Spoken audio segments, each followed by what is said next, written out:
Surgeries जो होती है हार्ट की वो एग्जैक्टली कैसे होती है और क्यों वो सर्जरीज जो है उसमें ज्यादा प्रॉब्लम्स क्रिएट होते हैं, लॉन्ग टर्म में वो ज्यादा हार्म करती है एज कंपेयर टू। देखिए पहले समझते हैं ये हार्ट की सर्जरी करता क्या है।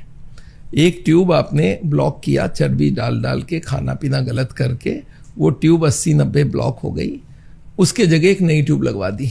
वो नया ट्यूब आपको बाजार से नहीं मिलेगा, बॉडी के कहीं पार्ट से खोल के उसको लगाना पड़ेगा। हाँ। मतलब अगर देखूं, शहर की रोड को बचाने के लिए अपने गांव की रोड लाके यहाँ डाल दिया। हाँ। और गांव में तो तकलीफ होगा, जहां से ट्यूब काट लोगे वो जगह तकलीफ होगा।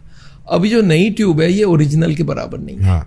ब्लॉकेज बनता है 40 साल में, बाईपास के बाद 40 साल की कभी गारंटी नहीं होती, वो 2 साल 5 साल में बंद हो जाती है क्योंकि हाँ। डुप्लीकेट ट्यूब, ओरिजिनल नहीं है। हाँ। तो वो जो नई ट्यूब लगा दी, आपको भाई कचरा डाल रहे थे। हाँ। आप उसको रोके नहीं और नया ट्यूब लगा दिया, नया फिर बंद कर दोगे कचरा डालोगे तो। हाँ। और वो जल्दी ब्लॉक होगा। अगर 5 साल चलती है, 5 साल बाद 80 ब्लॉक होती है तो कितनी परसेंटेज हो गई? 18% पर ईयर हो गई। हाँ। और जबकि ओरिजिनल ट्यूब 2% पर ईयर था। हाँ। तो मैं इसलिए रेफर नहीं करता, मैं बोलता हूँ देखो अगर आप लाइफस्टाइल से ब्लॉकेज को रिवर्स कर लेते हो, आदमी बाईपास क्यों मानता है? क्योंकि उसको ये बोला जाता है अगर नहीं कराओगे हार्ट अटैक होगा। हाँ। हार्ट तो सर बाईपास सर्जरी का एक बेसिक साइंस एक्सप्लेन कर देंगे कि किस तरीके से ट्रीटमेंट किया क्या करते हैं? जैसे एक ट्यूब ब्लॉक है, हाँ। 80% ब्लॉक है, हाँ। कार्डियोलॉजिस्ट के पास आप पहुंचे, हार्ट सर्जन के पास पहुंचे, उन्होंने बोला ये हार्ट अटैक कर सकता है। कब होगा? जब वो पर्दा फटेगा, उसमें क्लॉट आएगा तो हार्ट अटैक होगा। पर वो बोल देते हैं कल ही होने वाला, आज ही होने वाला है, अब घर पहुंचोगे उससे पहले होने वाला है। ये उनको भी नहीं मालूम होता कब होने वाला होता है, पर बोल देते हैं it's a very high risk, anything can happen any time. तो आदमी डर जाता है। हाँ। कि हार्ट अटैक होने में 2 ही मिनट रह गया है। हाँ। जबकि आप देखोगे ब्लॉकेज को 70, 80, 90 लिखा जाता है। हाँ। 70 ब्लॉकेज के बाद 71 भी होना चाहिए, 72 भी होना चाहिए, पर वो 80 है, 90 है। ये फिगर से एबनॉर्मल है, हो ही नहीं सकता। एक ब्लॉकेज 70 में, 80 में, 90 में कैसे संभव है? भाई 71 भी हो सकता है। हाँ। तो ये रफ फिगर होता है 70, 80, 90। हाँ। पर डॉक्टर एक श्योर बोलता है कि हार्ट अटैक होने में 2-4 मिनट ही रह गए। हाँ। ये जानबूझ के बोला जाता है क्योंकि वो पेशेंट के ऊपर प्रेशर क्रिएट हो, फैमिली पे प्रेशर क्रिएट हो कि ऑपरेशन करना बहुत जरूरी है, नहीं तो हार्ट अटैक होने वाला है। अब उस बात से वो मान जाता है। अब डॉक्टर को बाईपास में करना क्या है?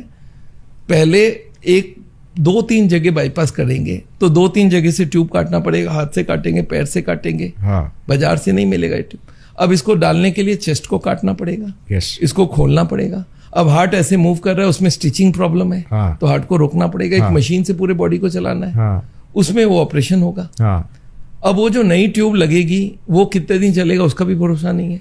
और जिस वक्त ऑपरेशन हो रहा है, मशीन से पूरा बॉडी चल रहा है, उसका ब्रेन को डैमेज होता है, पूरे बॉडी को डैमेज होती है। और जो कटिंग हुई है वो कभी वही का वही नहीं होता है।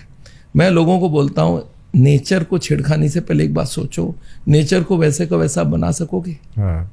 एक फूल को तोड़ देता हूँ, आप लगा के दिखा दो। एक अनार के दाने को खोल लो, फिर से पैक करके दिखा दो। हाँ। ये पूरे बॉडी को खोल के जब पैक करोगे वो सेम टू सेम नहीं रहेगा, नहीं होगा।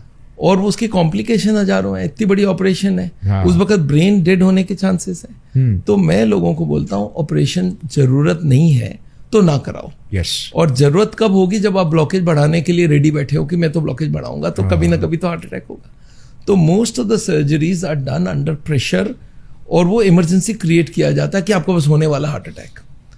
मेरा एक पेशेंट था, बोला सर मेरे को ऐसे ही बोला था कि बस 2-4 मिनट ही है। मैं बोला देखो मैं समझ गया, पर मेरे को 1-2 दिन तो पैसे लाने लगेगा। हाँ। तब उन्होंने इमीडिएटली स्टैंड चेंज किया, बोला नहीं 2 दिन बाद आप पैसे लाओ तब कर देंगे। अब रुक जाएगा हार्ट अटैक। अब ये 2 दिन तो उसको बच गया वो। अब हार्ट अटैक नहीं होगा 2 दिन। हाँ। एक और पेशेंट बोला सर, मैं उनको बोला कि देखो मेरे को 1 महीना लग जाएगा, मैं प्रोविडेंट फंड से लोन लेके पैसे लेके आऊंगा। तो उन्होंने 2 महीना का टाइम दे दिया। तो इसका मतलब क्या है कि ये क्राइसिस क्रिएट किया जाता है हॉस्पिटल में कि आप बहुत जल्दी ऑपरेशन कराओ, टाइम नहीं है आपके पास। जबकि ये ब्लॉकेज परसेंटेज ही उनको नहीं मालूम पक्का। 70 है, 80 राउंडेड ऑफ फिगर है। और 70 और 80 में कितना साल का फर्क है? मतलब 5 साल की फर्क होती है। तो 1 साल में आदमी 2% से प्रोग्रेस होता है। हाँ। तो आप ये सोच के चलो 70 और 80 बोल दिया, या 70 या 80, डॉक्टर टू डॉक्टर 80-70 भी चेंज हो सकता है। हाँ। तो ये डॉक्टर के जो पूरी प्रोसेस है वो थोड़ा इसमें इकोनॉमिक कंसीडरेशन की वजह से ये सारा काम हो रहा है। सो सर ये मतलब मेडिकल फील्ड के कॉर्पोरेटाइजेशन की वजह से आपको लगता है? हॉस्पिटल के तरफ से प्रेशर होता है, टारगेट्स होती है डॉक्टर्स को कि तुम्हें इतनी सैलरी दी गई है, उतना पैसा आप रिकवर करके दोगे। It's known to everybody.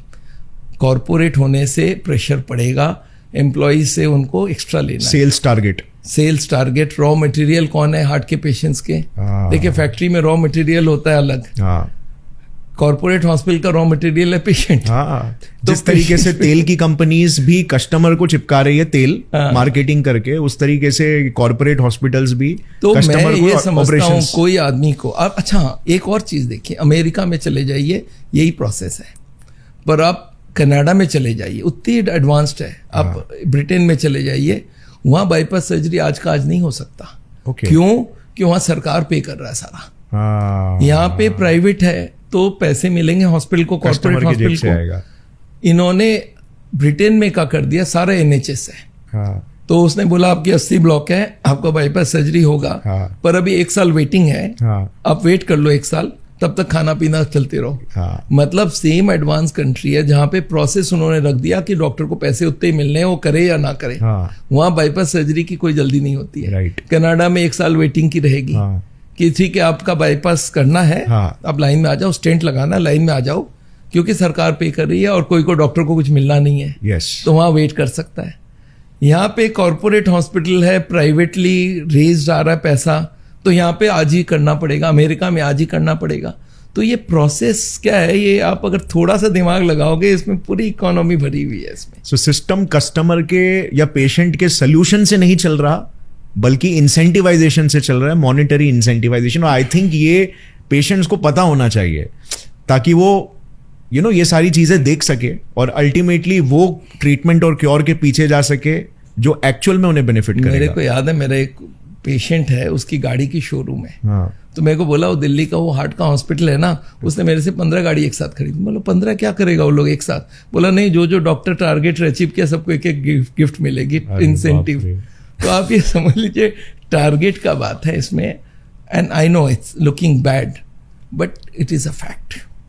मैं फेस कर रहा हूँ। हर पेशेंट कल तक ठीक था, आज हॉस्पिटल गया, भाई एंजियोग्राफी हुई, आप सिटी एंजियो भी तो करा सकते हो, उसमें भी ब्लॉकेज पता चलेगा। वो रेडियोलॉजिस्ट करता है, आदमी आके बोलता है सर मेरा 80 ब्लॉकेज है, 70 ब्लॉकेज है। मैं बोला कल भी था आज भी है, क्या दिक्कत है? वही एंजियोग्राफी या कार्डियोलॉजिस्ट जब कर लेता है हॉस्पिटल में, तो उसके ऊपर प्रेशर पड़ जाती है कि 80 है, अभी ऑपरेशन करना पड़ेगा, क्योंकि ही नोज कि ये रिपोर्ट करना मेरा मेन काम नहीं है। आगे हमारे इस आदमी को अगर मैं कन्विंस कर लूं तो ऑपरेशन का केस बनता है, उस पर पैसे और ज्यादा आएंगे, अपसेलिंग हो जाएगी। तो वो करते हैं इसलिए कि ऐसा होना नहीं करे बगैर, उनको ऑपरेशन का नहीं नंबर बढ़ेगा तो हॉस्पिटल उसको निकाल भी सकता है। एक डॉक्टर है, अभी थोड़े दिन पहले उन्होंने एक इसके ऊपर किताब लिखा है, उसका नाम है समीर जवाहर, और उस किताब का नाम है डॉक्टर ED। मतलब डॉक्टर्स क्या